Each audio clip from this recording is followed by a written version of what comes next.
Hey, deserving listeners, it's time to continue watching 90 Day Fiancé. My name is Dr. Kirk Honda. I'm a therapist and a professor. As I always say, everything I'm saying in this video is completely speculative based on very little information. I have no interest in diagnosing from afar. It's also unethical to do so. So just keep that in mind as we move forward. Everything is speculative based on very little information. Let's watch.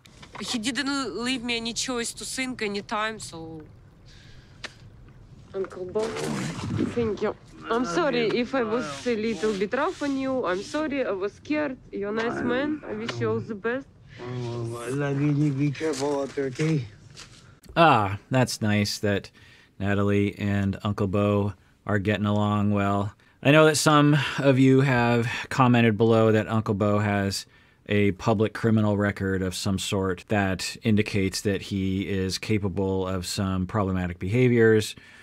But as I always say, people have problems. It's not okay to commit crimes of assault and whatnot. But we hope that people can be vindicated, they can recover, they can get the therapy they need. I don't know if Uncle Bo has, but I wish the best for him. I hope that he has the support that he needs. Anyway, it's good to see Natalie and Uncle Bo getting along. Another thing I'll say here is that we haven't heard from Mike yet. And I think a tempting narrative in this situation is what a jerk face Mike is, because he's putting Natalie in this situation where the pandemic is going on. She doesn't know if she can even get out of the country. She can't get to Ukraine. She has to fly to France and then hopefully get to Ukraine. Who knows if she has any money to support all those trips and everything. I don't know. So it's tempting to look at Mike and say that he's some kind of diabolical psychopath. Why would he do that to her? And, you know, everyone's free to have their opinions, but we don't know what was going on in Mike's head. We might not ever know, given the walls that he puts up. But let's just give him the benefit of the doubt and say that when he proposed the second time a few weeks ago, he was sincere, or at least he was mostly on board with it. And something happened between the time that he gave the ring back to her and now, where he was like, no, that's it, I can't do this. So if we give him the benefit of the doubt in that way, that when he gave the ring over, again, he was legitimately wanting to marry her, and then something happened, which happens to us, right? Sometimes we learn at some point, look, yeah, I'm done. We keep going back and forth. I'm just done. I'm really sorry. Well, most of the time, that just means that your partner just moves across town or goes back to their house or stays with a friend. Usually we're not involved in a visa process where the visa is going to run out very soon. I think tomorrow, according, the next day after this, I'm not sure. And there's a pandemic going on. Those are outside circumstances. So what is Mike supposed to do? Is he supposed to marry her so that she can stay in the United States so that she doesn't have to incur the consequences of the visa? Now, you could also say that Mike should have thought about that before he gave the ring back. He should have said, am I 110% sure that I want to marry this person? Because if I'm not, and I change my mind in a couple of days, maybe I should say, hey, honey, I really want to give you the ring, but could you go back home and could we date some more? I really want to make sure that this is right for us. And I don't want to get backed up again into a corner with the pandemic and the visa situation. I don't know. I think that the circumstances are particular that make the breakup much harder on Natalie. I feel for Natalie for sure. I mean, her situation especially back then, right? I mean, right now, at least, we have some idea of how the virus is transmitted, and there's at least some ways that we can protect ourselves. Back then, everything was up in the air. Everyone just had no idea what was happening. It just seemed like you could get it in any sort of ways, and people were dying all over the country. And so this time, her circumstance, I really feel for her for sure. But I really hope that we get an idea of where Mike is coming from. But I have a feeling we're not.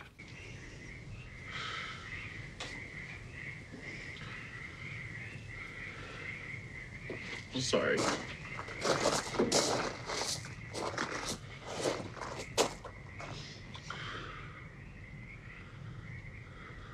I'm really sorry. Okay. Wow. So we haven't seen him cry before. this is an appropriate response, right? He's sorry and he's crying. He cares about her, I think. Let's see if he can talk more about what his experience is. Maybe we can understand where he's coming from. Hopefully he can talk about it. But, I guess this is at least something that he says he's sorry and he seems sincere. I'm sorry about everything. Okay. Find American girl and be happy, okay? I'm sorry, I will not contact you, okay? I will block you for you to know. Just, I will not contact you. I cannot talk to you, and I'm sorry. So could you just go, please? So, yeah, I mean, the biggest issue here is what Natalie is going through. And I think all of us can relate to being dumped, especially under such circumstances. Well, I guess maybe hardly any of us can really relate to this in that it's on an international television show. I mean, my goodness, I can't imagine that aspect of this. It's hard enough being broken up with when just one person is observing it, meaning the person breaking up with you, let alone millions upon millions. So, I feel bad for her. But again, we're hearing from Mike, I'm sorry. I'm so sorry. And he just keeps saying that. There's nothing more. And we hear Natalie filling in the gaps of the silence. That's common to people with Mike's style of personality. I don't know if Mike has this style, but he exhibits this kind of where when there's vulnerable moments, when there needs to be an exchange of emotion and talking about your inner life, they will say very little and not very often, and they'll leave long stretches of silence, because what's happening on the inside of them is there are things coming up, but then they're quickly shoved down. They're like a whack-a-mole. It's an internal process of, nope, don't let that out, don't let that out, don't say that, that's too vulnerable, don't say that. But then a little bit will sneak through, and then there's long silences, and then Natalie fills that silence with all these words. What we would hope Mike say is, Natalie, I get it. Let me tell you, I'm sorry. I was confused.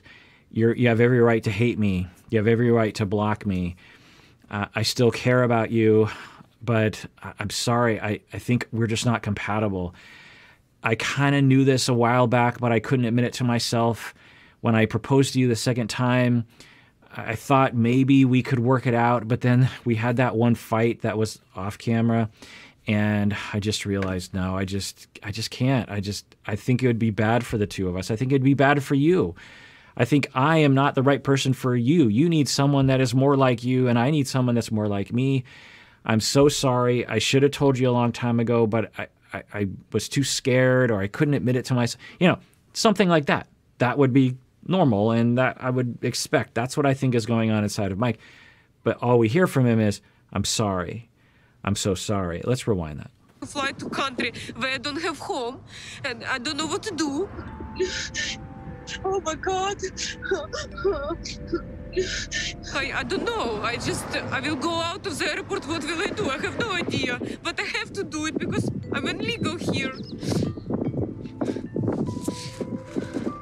Again, I want to emphasize that she is in a very difficult situation. I can't imagine anyone not empathizing with what Natalie is going through. I'm guessing that's one thing we can all agree upon when we're watching this. At least I hope so. And I think we can all agree that Mike at least should have considered this possibility.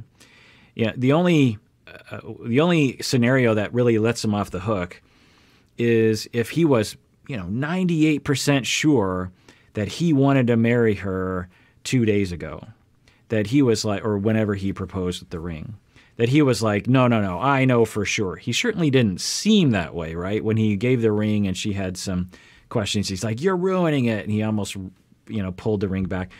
He certainly didn't seem that, that he didn't seem 98% sure he wanted to marry her. So you absolutely could blame Mike for not thinking things through and thinking, as I was saying earlier, well, I'm 60% sure I want to marry her, but is that enough to justify taking this risk, because what happens if the 40% happens and I pull out of the wedding at the last minute? Then where is she? It's better that she goes home now. We continue to date and see how that goes so that she can actually get back in a safe fashion rather than waiting to the last minute. So you absolutely could blame Mike for that. But again, we just have no idea, and we probably never will know what's going on with Mike. Hopefully the producers will really corner him and ask him what was going on in your head. But I'm just guessing even if they did that, we wouldn't get much from him. All right, well, if you want to email me, you can contact me through our website. There should be a link below. Click on that link, fill out the contact form on our website, psychologyinseattle.com/contact, and that's how you can get in touch with me if you want to. Other methods of contacting me aren't necessarily going to get to me, but that should. And everyone out there, please take care of yourself because you deserve it. You really, really do.